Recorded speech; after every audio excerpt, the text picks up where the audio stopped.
à tous, bonjour à toutes. Alors aujourd'hui, je vais vous parler bientôt. Honnêtement, il y aura des nouvelles vidéos qui vont arriver. Et ces nouvelles vidéos vont être destinées de la technique. Donc, je prends le cas par exemple pour la boxe. Voilà, c'est petit appareil. Mais c'est pas celui-ci que je vais vous présenter. Je vous fais comprendre que voilà comment ça fonctionne, ça sert à quoi tout ça. Il y aura plus d'explications. Je ne parle pas maintenant, hein, je parle bientôt. On va parler beaucoup des appareils électroniques qu'il y aura, des nouveautés qu'il y aura. Et comment ça fonctionne et comment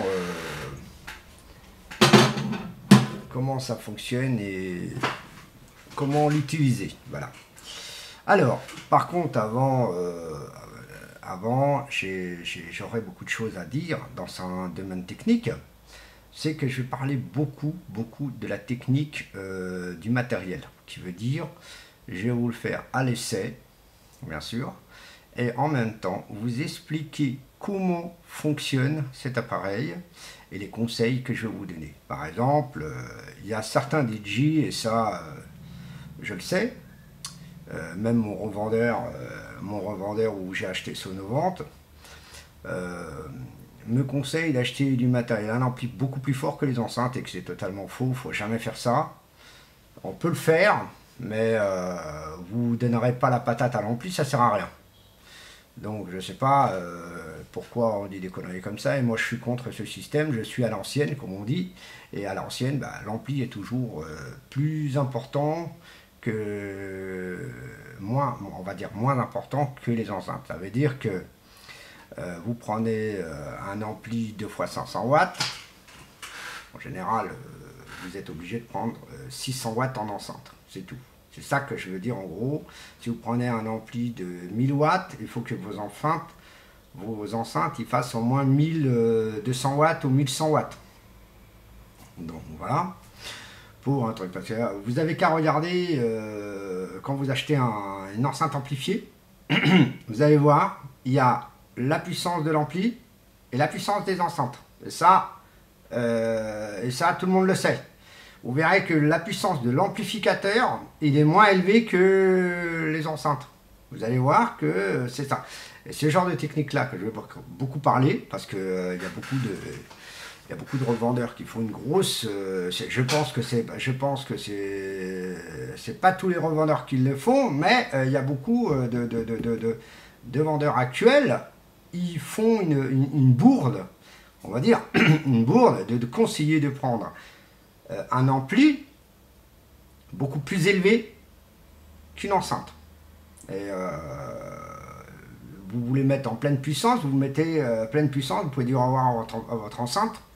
Parce que quand vous allez faire tourner la pleine puissance, le régime de l'ampli, lui, il va donner rien du tout. Parce qu'il va y donner, ce qu'il va donner, c'est toute la patate, toute la gomme, et les enceintes, elles vont éclater. Et donc voilà pourquoi les enceintes de retour, les enceintes retournent chez le revendeur en disant, en fait compte, voilà, mon enceinte a explosé. C'est normal. J'ai jamais eu ce problème-là parce que mon ampli est toujours plus léger que les enceintes. Ouais, vous pouvez voir. Mon ATRM il fait 2 fois 150 watts RMS et mes enceintes elles font 250 watts. Alors, je parle pas de cela parce que cela elles font 200 watts, l'ampli fait 100 watts. Vous voyez, il y a toujours 100 watts de marge. Et c'est ce que je trouve inadmissible.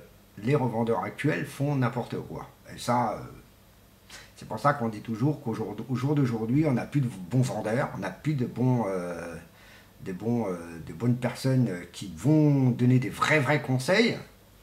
Ils préfèrent vendre la marchandise que vendre le produit. Il y a des DJ qui le savent comment ça fonctionne un matériel, ils savent comment faire, ils savent comment l'utiliser, et donc on achète du matériel. Moi en premier, je préfère acheter l'ampli un peu plus léger et prendre les enceintes beaucoup plus élevées. Là, je vous ai fait montrer dans mes vidéos, dans mes précédentes vidéos, j'ai du Button DJ, là ça y est, je les vends officiellement, parce que c'est vraiment pas des enceintes utile. Même en retour, ça ne vaudra même pas le coup. Donc voilà. Donc, alors j'ai du BST qui sont là, qui sont juste à côté de moi, et une là-bas derrière. Donc ça, c'est du BST et elles sont très bien. Par contre, les enceintes que je vous ai fait montrer la dernière fois, qui sont des marques un peu plus conséquentes, plus robustes, ces enceintes-là, là c'est une très très haute qualité, elles valent l'unité 149 €. Attention, 149 €, et c'est à peine que du 250 watts. Vous imaginez des enceintes de 1000 watts. Le prix n'est pas beau à voir. C'est la paire, elle revient à 2500 €. L'unité, pardon. Elle revient entre 1500 à 2500 €. Vous voyez. Donc voilà. Moi, ce que je conseille à tous les nouveaux DJ, vraiment tous les nouveaux DJ, attention aux vendeurs. Parce que maintenant, là, ils vendent de n'importe quoi, de n'importe comment, qui est un peu dommage.